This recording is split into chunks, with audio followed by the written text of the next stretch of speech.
Welcome to Zindagi media. నేను మీ లింగరాజు. మనం ప్రస్తుతం సోమాజిగూడ ప్రెస్ క్లబ్లో ఉన్నాం. మనం చూస్తున్నాం ఇప్పుడు మధ్యకాలంలో ఇటీవల కాలంలో క్యాన్సర్ పేషెంట్లు తగ్గిస్తామంటూ న్యాచురల్ థెరపీ ధరగా వీఆర్కే అనే న్యాచురల్ థెరపీ ధర తగ్గిస్తామంటూ కూడా కొంతమంది చేస్తున్న నేపథ్యంలో దాని మీద ఇటు సామాజికవేత్త అని చెప్పొచ్చు మల్లిక్ పరచూరి గారు గతంలో కరోనా టైంలో కోవిడ్ టైంలో వాళ్ళు పోరాడిన నేపథ్యం కూడా మనం చూసినాం.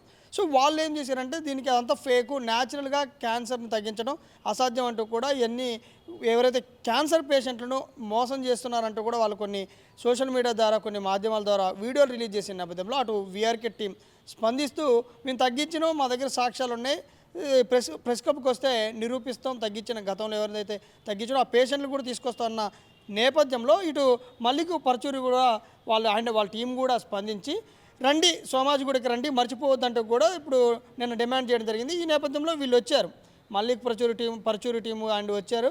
కానీ ఇటు వీఆర్కే టీం రాలేదు. మనతో మాట్లాడడానికి ఈ మల్లిక్ పరచూరి గారు ఉన్నారు. వాళ్ళే మాట్లాడదాం అసలు ఏం జరిగింది, వీళ్ళు ఎందుకు కౌంటర్లు ప్రతి కౌంటర్లు నిజంగా న్యాచురల్ థెరపీతో వీఆర్కే టీం చేస్తుంది ప్రచారమేనా, అది దాని దగ్గర సాక్ష్యాలు ఉన్నాయా, లేకపోతే వీరి దగ్గర ఏంటి తగ్గించలేము అంటానికి వీరి దగ్గర ఏమైనా రుజువులనే తెలుసుకునే ప్రయత్నం చేద్దాం అన్నది చెప్పండి.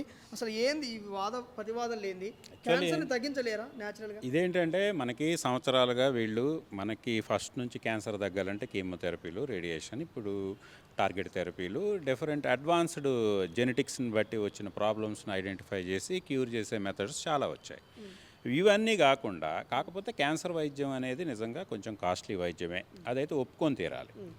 సో ఏదైతే ఖర్చు పెట్టుకోలేని వాళ్ళు ఉన్నారో middle class and below middle class వాళ్ళని మేము న్యాచురోపతితోనో లేకపోతే డైట్లతోనో క్యాన్సర్లు తగ్గించేస్తామని చెప్పి ఏం లేదు. మీరు ఫోన్ పట్టుకొని 4 సార్లు క్యాన్సర్ అన్నారనుకోండి, ఎమ్మటనే మీకు సోషల్ మీడియాలో చూపించేసే అంటే మనకి వీఆర్కే డైట్ అని, లేకపోతే పునర్జన్ అని ఆయుర్వేద అని చెప్పి, లేకపోతే నాగేశ్వర ఆయుర్వేద అని, ఇట్లా రకరకాల వాళ్ళు వీళ్ళందరూ మేము ఆయుర్వేదమో లేకపోతే డైట్లతోనో తిండి ఫుడ్ మార్చేసి లేకపోతే మూలికలు ఇచ్చేసి తగ్గించేస్తామని చెప్పి వచ్చేసి ఈ పేషెంట్లందరినీ ఎక్స్ప్లాయిట్ చేయడం మొదలుపెట్టారు. వీళ్ళు ఎట్లా ఉంటాయంటే 5-6 నెలల పాటు లక్షలు వసూలు చేయటం వీళ్ళ దగ్గరికి. ఎక్కడైతే ఆల్రెడీ కాస్ట్లీగా ఉన్న దాని దగ్గర అట్లీస్ట్ దాంట్లో ఎవిడెన్స్ ఉంది, కొన్ని రకాల క్యాన్సర్లు తగ్గుతాయి, కొన్ని రకాల జెనెటిక్ ఇష్యూస్ వల్ల వచ్చే క్యాన్సర్లు తగ్గవు. అటువంటి క్లియర్గా అలోపతి చెప్పేస్తుంది, ఇవి మేము తగ్గించగలం, ఇవి మేము తగ్గించలేమని. వీళ్ళు అట్లా కాదు, ప్రపంచంలో ఉన్న అన్ని రకాల క్యాన్సర్లు జస్ట్ ఫుడ్ మార్చేసి తిండి మార్చేసి జీవన విధానంతో తగ్గించేస్తామని చెప్పి విపరీతంగా ఫేస్బుక్లో లక్షలు ఖర్చు పెట్టి యాడ్లు ఇవ్వటం, ప్రమోషన్లు ఇవ్వటం, సీరియల్ యాంకర్లతో ఇట్లాంటి వాళ్ళతో ఏది లేటెస్ట్ ట్రెండింగ్లో సీరియల్స్ ఉంటే వాళ్ళతో యాడ్లు ఇప్పించటం, ఇదిగో ఇక్కడికి వస్తే క్యాన్సర్లు మాయమైపోతాయి. ఎక్కడి నుంచి వస్తున్నాయి వీళ్ళకి ఈ డబ్బులన్నీ? ఈ పీపుల్ దగ్గర నుంచి. సెలబ్రిటీలతో కూడా యాడ్స్ ఇప్పిస్తున్నారని, మరి వాళ్ళ మీద ప్రభుత్వం చర్యలు తీసుకోవట్లేదు, ఇది నిజమేనా? ఎక్కడ? అందుకే మేము చెప్పాం, మీరు నిజంగా కేసు కానీ తగ్గిస్తే మేము వాళ్ళ దగ్గర ఎక్స్ప్లాయిట్ అయ్యి మా ఫారం దగ్గరికి వచ్చి సార్ ఇట్లా ఎక్స్ప్లాయిట్ అయ్యారేమో అని చెప్పి వచ్చిన కేసులు వెరిఫై చేస్తాం. మనం రీసెంట్గానే ఒక వీడియో పెట్టాను. బ్రెస్ట్ క్యాన్సర్ తనకి ఒక తల్లికి బ్రెస్ట్ క్యాన్సర్ వచ్చింది, 50 సంవత్సరాల వయసు, మరి ఎక్కువ కూడా కాదు. తనకి ఈఆర్ పాజిటివ్ కేసు అంటారు. సింపుల్గా అల్లోపతిలో ₹2.70 తగ్గే క్యాన్సర్ వైద్యం అది. అంత సింపుల్ది. సర్జరీ గడ్డ అయితే ఏది ఉందో సర్జరీ చేసి రిమూవ్ చేసేస్తారు. ఆ తర్వాత తన లైఫ్ లాంగ్ ₹2.70 టామెక్స్ఫిన్ అని చెప్పి టాబ్లెట్ ఉంటుంది. టాబ్లెట్ వేసుకుంటే కంట్రోల్లో ఉండే బ్రెస్ట్ క్యాన్సర్ని ఇతని దగ్గరికి వెళ్తే ఇవాళ బ్రెయిన్కి స్ప్రెడ్ అయిపోయింది, మొత్తం ఒళ్ళంతా స్ప్రెడ్ అయిపోయింది. సంవత్సరం రోజుల నుంచి ₹3-4 లక్షల వాళ్ళ దగ్గర బిల్లు కింద దోచుకున్నారు. మొత్తం ఎవిడెన్స్తో మేము వీడియో పెట్టాం. వీడియో పెట్టిన తర్వాత దానికి కౌంటర్గా నేమ్స్ అయితే మెన్షన్ చేసే దమ్ లేదనుకోండి, కౌంటర్గా ఈ గూగుల్ గాళ్ళనో లేకపోతే ఇట్లాంటి పిల్లబచ్చాలనో ఎస్పెషల్లీ మమ్మల్ని ఐడెంటిఫై చేసే విధంగా మాట్లాడతాం. ఇదిగో నేను తగ్గించా క్యాన్సర్ అని చెప్పి ఒక కేసు ఏదో టెస్ట్ మనీ ప్రజెంట్ చేశారు. అతను ఆ టెస్ట్ మనీ ప్రజెంట్ చేసేటప్పుడు కనీసం ముందు ప్రిపేర్ అయితే బాగుండేది, ప్రిపేర్ అవ్వకుండా చెప్పేస్తే అతనికి బయాప్సీ నెగిటివ్ వచ్చింది. బయాప్సీ నెగిటివ్ అంటే ఏదైతే క్యాన్సర్ కన్ఫర్మేషన్ చేస్తామో ఆ టెస్ట్ నెగిటివ్ వస్తుందని అతనే చెబుతున్నాడు. మరి లేనోడి క్యాన్సరే లేదని చెప్పి ఆల్రెడీ బయాప్సీ టెస్ట్ నెగిటివ్ వస్తే వాడికి మీరు క్యాన్సర్ సంవత్సరం పాటు డైట్ చేపించి నేను క్యాన్సర్ తగ్గించేసా అని చెప్పి క్లైములు చేపించడం ఏంటి? అంటే ఇది మేము ప్రశ్నిస్తున్నాం. క్యాన్సరే లేదంటారు, నెగిటివ్ వస్తుందంటారు. ఇప్పుడు పేషెంట్ ఫేకా లేకపోతే డాక్టర్ ఫేకా? ఇప్పుడు అదే అతన్ని మీరు నిజంగా ఏమన్నా మనకి ఇప్పుడు కృష్ణానగర్ దగ్గర మనకి బోల్డ్ మంది జూనియర్ ఆర్టిస్టులు ఖాళీగా ఉన్నారు. అట్లాంటి వాళ్ళని ఎవరినైనా పెట్టుకొని యాక్షన్ చేయించారా? లేదు నిజంగా వాళ్ళ క్యాన్సర్ తగ్గించారా? మేము నమ్ముతున్నాం. సైంటిఫిక్గా మోడర్న్ సైన్స్ ప్రకారం మీరు చెప్పిన కేసు డైట్తో తగ్గదు. ఒకటి అతనికి క్యాన్సర్ లేకుండా ఉండాలా, లేకపోతే ఇంకా అతనికి క్యాన్సర్ తగ్గకుండా ఉండాలా. ఈ రెండే జరిగే ఛాన్సులు ఉన్నాయి. లేదు మీరు డంకాపదంగా తొళ్ళగొట్టి చిటికలేసి నేను నిరూపిస్తా ప్రెస్ క్లబ్కి రండి అన్నారు. సరే మీరు దాంట్లో టైం చెప్పలేదు. మేము లాస్ట్ మండే టైం చెప్పాము, మేము లాస్ట్ సాటర్డే టైం చెప్పాము, మండే 10 o'clock మేము వస్తాము, నిరూపించండి. 2 కోట్లు ఛాలెంజ్ కూడా ఇస్తున్నాం మేము. మీరు నిరూపిస్తే 2 కోట్లు ఇస్తాము. మేము సిద్ధంగా ఉన్నాం 2 కోట్లు ఇవ్వడానికి. వచ్చాయే నిరూపించేసి ఈ 2 కోట్లు తీసుకెళ్ళిపోండి.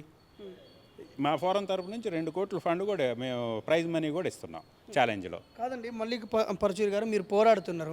మనం ఏదైనా షాప్ పెట్టుకోవాలంటే గవర్నమెంట్ పర్మిషన్ తీసుకోవాలి. మరి వాళ్ళు క్యాన్సర్ పేషెంట్లు మేము తగ్గిస్తామంటే ఎలాంటి సైంటిఫిక్ రీజన్ లేకుండా ప్రభుత్వం ఎట్లా చూస్తూ ఏంటంటే అండి, అదే యూఎస్ఏలో అనుకోండి, ఎఫ్డిఏ వచ్చి ఎత్తుకెళ్ళిపోద్ది ఇట్లాంటి క్లెయిమ్స్ చేస్తే. కానీ మన ఇండియాలో ఏమైపోయింది అంటే మనం స్టార్టింగ్ నుంచి ఆయుర్వేదం అనే దాన్ని మనకి వారసత్వంగా వచ్చిన దాన్ని ప్రొటెక్ట్ చేసుకోవాలి అనే ఒక ఫిలాసఫీలో మన యొక్క మెడికల్ ఏవైతే మ్యాజికల్ రెమెడీస్ యాక్ట్ ఉందో అది తయారు చేయడం జరిగింది. దాంట్లో ఉన్న లూప్స్ ప్రకారం ఏంటంటే ఎవడైనా వచ్చేసి ఇలా జనాలకి మందులు ఇచ్చేయచ్చు. ఏమన్నంటే మేము అనువంశిక ఆయుర్వేదం అని చెప్పుకోవచ్చు. అనువంశిక ఆయుర్వేదాన్ని ప్రొటెక్ట్ చేయాలి కాబట్టి అందుట్లో మనకి సెంట్రల్లో కూడా ఉన్న గవర్నమెంట్స్, యూనివర్సిటీల్లో కూడా అవి పెట్టాలి అనే టైప్లో వాదిచ్చే గవర్నమెంట్స్. సో ఇప్పుడు పక్కన ఉన్నది ఇప్పుడు రామ్దేవ్ బాబా లాంటి వాళ్ళని మనం సుప్రీంకోర్టు దాకా వెళ్ళి కూడా చేయగలిగింది ఏముంది? అంటే నష్టపోయిన పేషెంట్లు మీకు ఎవరో తెలుసు, వాళ్ళతోటి మీరు ప్రభుత్వానికి కంప్లైంట్ చేయొచ్చు కదా. ఇక్కడ ఒకటండి, పేషెంటు ఎవరు ఇందాకే మీకు చెప్పాను, ఇక్కడ target people lower middle class. Already వాళ్ళ ఫ్యామిలీలో డిసీజ్ వచ్చి వాళ్ళ హాస్పిటల్ చుట్టూ ప్రాణాంతకమైన వ్యాధి వచ్చి ఉన్న ఆస్తులు అమ్ముకొని వాళ్ళు తిరుగుతున్నారు. మీరు ఇప్పుడు ఆ పేషెంట్ను వదిలిపెట్టేసి వచ్చేసి ఈ లీగల్ ఫైట్లు చేయండి అంటే ఇప్పుడు వాళ్ళు ట్రీట్మెంట్కి డబ్బులు ఖర్చు పెట్టుకోవాలా, లేకపోతే ఉన్న ఆస్తులు అమ్ముకొని ట్రీట్మెంట్కి డబ్బులు ఖర్చు పెట్టుకోవాలా, లేకపోతే ఇట్లాంటి వాళ్ళ మీద కేసులు వేయడానికి ఇట్లాంటి వీళ్ళు పెద్ద పెద్ద వెల్ఫేర్ కార్లు తిరుగుతున్నారు. ఈ వీళ్ళ దగ్గర దోచుకున్న డబ్బులతో పెద్ద పెద్ద వెల్ఫేర్ కార్లు, 1,50,00,000 రూపాయల కార్లు, నాగార్జున తిరిగే అంత పెద్ద కారుల్లో తిరుగుతున్నారు. ఇవాళ వీళ్ళు పెట్టే లాయర్లు కూడా అదే రేంజ్లో ఉంటారు కదా. అట్లాంటి పెద్ద లాయర్ని వాళ్ళు సుప్రీంకోర్టు దాకా కూడా వెళ్ళగలరు. ఒక నార్మల్ మెడికల్గా కీమోథెరపీలకి వీటికి డబ్బులు పెట్టుకోలేని రోగులు వీళ్ళతో సుప్రీంకోర్టు దాకా పోరాడగలరా? వీళ్ళు ఇమీడియట్లీ ఈ లోయర్ కోర్టులో కానీ వాళ్ళకి ఇది రాలేదు అంటే ఎమ్మటనే హైకోర్టుకి వెళ్తారు. మరి హైకోర్టులో కౌంటర్ మనం లాయర్ని పెట్టాలిగా, సుప్రీంకోర్టుకి వెళ్తారు ఎమ్మటనే. సుప్రీంకోర్టులో మనం లాయర్ని పెట్టాలిగా. గంటకు లక్షల కోట్లు వసూలు చేసే సుప్రీంకోర్టులో ఒక సాధారణ ప్రజలు పోరాడగలరా? ఈ యొక్క లీగల్ లూప్ హోల్స్ని ఆధారంగా చేసుకొని వీళ్ళు చేస్తున్న డ్రామాలని మా ప్రయత్నం మేము చేస్తున్నాం. మేము కోవిడ్లో ప్రయత్నం ఎలా చేసామో చూశారు, ప్రజలకు తెలుసు. ఈవెన్ మా మీద ఆ రోజు గవర్నమెంటే కేసులు పెట్టించింది, వాటిని కూడా ఎదుర్కొన్నాం. అట్లాగే ఇట్లాంటి ఆ రోజు రెమ్డెసివిర్ లాంటి డ్రగ్ మాఫియాల మీద పోరాడాం. ఈరోజు ఇట్లాంటి రకరకాలు ఇటు మేము మోడర్న్ మెడిసిన్లో ఉన్న డ్రగ్ మాఫియా మీద ఎలాగ పోరాటం చేస్తున్నామో ఈ వాళ్ళని చూపించి భయపించి ఆల్టర్నేటివ్ థెరపీల పేరుతో ఇంకా చీటింగ్ చేసే ఏమాత్రం ఎవిడెన్స్ లేని వీళ్ళ మీద కూడా సేమ్ పోరాటం కొనసాగిస్తాం. వాళ్ళే సవాల్, వీఆర్కే టీమే సవాల్ ఇసిరి మీకు సోషల్ మీడియాలో. ఈరోజు మీరు వస్తే వాళ్ళు ఎందుకు రాలేదంటే అదే కదా. వీళ్ళందరూ ఏంటి అంటే టీవీల్లోనూ ఇంకో దాంట్లో జనరల్గా టీవీలో ఏమవుద్దంటే ఒక అరగంట డిబేట్ పెడతారు. డిబేట్ పెట్టి దాంట్లో 10 minutes యాడ్స్ కుదిలేస్తారు. 20 నిమిషాలు ఉంటాయి. ఉన్న 4 ప్యానలిస్టులకి రేషన్ ఉంటుంది. ఈ రేషన్ టైమ్స్ని ఆ 2 minutesలో ఎవరైతే డంకాపదంగా వాదించి చెప్పేస్తారో జనరల్గా పీపుల్ ఏంటంటే వాడిదే కరెక్ట్ అనే ఒక ఇదిలోకి వెళ్ళిపోతున్నారు. గట్టిగా ఎవరు మాట్లాడితే వాళ్ళదే కరెక్ట్ అనే టైపులో ఉంటున్నారు. వీళ్ళు సెలెక్టివ్గా ఏం చేస్తారంటే ఇవాళ కొన్ని ఛానల్స్ వీళ్ళకి ఫేవర్గా ఉన్న ఛానల్స్ని ఉపయోగించుకొని అవతల ప్యానలిస్ట్ని వీక్ ప్యానలిస్ట్ని పెట్టుకొని యువతలోడు కరెక్ట్గా ఆ రేషన్ని కరెక్ట్గా 4 లైన్లు ప్రిపేర్ అయ్యి వచ్చి కొట్టేస్తాడు. ఈ విధంగా మీడియాలో గెలిచేసి అదిగో నిజమేనేమో ఇక్కడ డాక్టర్లు సమాధానం చెప్పలేకపోతున్నారు. నేను అడుగుతున్నా, ఈ డయాబెటీస్ మాయం చేస్తా 2 కోట్లు ఇస్తా అని చిటికలు వేసేవాడు. ఈ 2 కోట్ల టర్మ్ కూడా మాది కూడా అట్లాగే వచ్చింది. నువ్వు 2 కోట్లు ఇవ్వటం కాదు, మేము 2 కోట్లు ఇస్తాం రా అంటున్నాం. ఏంటి డయాబెటీస్ మొత్తం మాయం చేసేస్తా అన్నాం. డయాబెటీస్ తగ్గించిన ఒక పేషెంట్ని చూపిస్తే 2 కోట్లు ఇస్తామన్నాం. గ్లూకోజ్ టాలరెన్స్ టెస్ట్కి రా అన్నాం, రాలేదు. అట్లాగే ఇప్పుడు క్యాన్సర్లు అంటున్నారు. పోని క్యాన్సరు నువ్వు రమ్మన్న ప్రెస్ క్లబ్కే వచ్చాము, రండి, రావట్లే. ఇక్కడ ఎప్పుడైతే మీకు అవతల సరైన సబ్జెక్ట్తో దాన్ని కౌంటర్ చేయగలిగిన వాడు ఉంటాడో అక్కడికి వీళ్ళు రారు, నైస్గా తప్పించుకుంటారు. మళ్ళీ సోషల్ మీడియా ప్రమోషన్లు, సోషల్ మీడియాతో దందా కొనసాగిస్తున్నారు.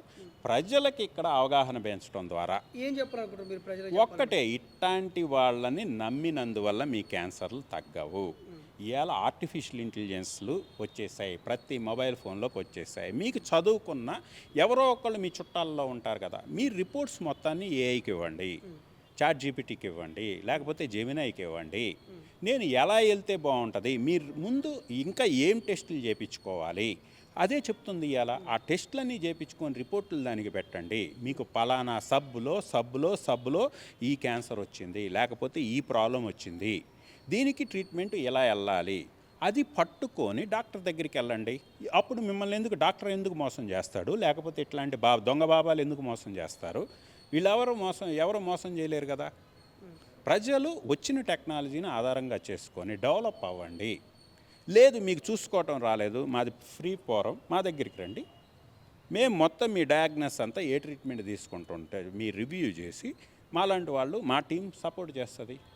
కరెక్ట్ అయినా క్యాన్సర్ హాస్పిటల్కి వెళ్ళి మీరు ట్రీట్మెంట్ తీసుకోండి. ఇట్లా అవగాహన తేవడానికి మా వంతు ప్రయత్నం మేము చేస్తున్నాం.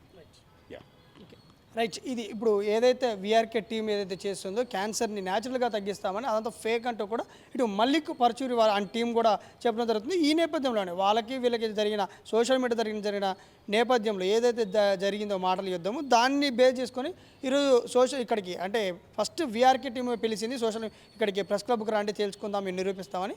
సో మేము వచ్చాం కానీ వాళ్ళు రాలేదంటే కూడా మల్లిక్ పరచూరి అండ్ టీం చెప్పడం జరుగుతుంది. దాంతోపాటు వీళ్ళు ఏం చెప్తున్నారంటే ప్రజలకు కూడా అవగాహన కలగాలి. ఇప్పుడు ఆర్టిఫిషియల్ ఇంటెలిజెన్స్ వచ్చింది, ఏ వచ్చిన యుగంలో కూడా ఈ ఆయుర్వేదిక్ వాటిని నమ్మి క్యాన్సర్ తగ్గుతుందని నష్టపోవద్దంటూ కూడా వాళ్ళు పిలుపు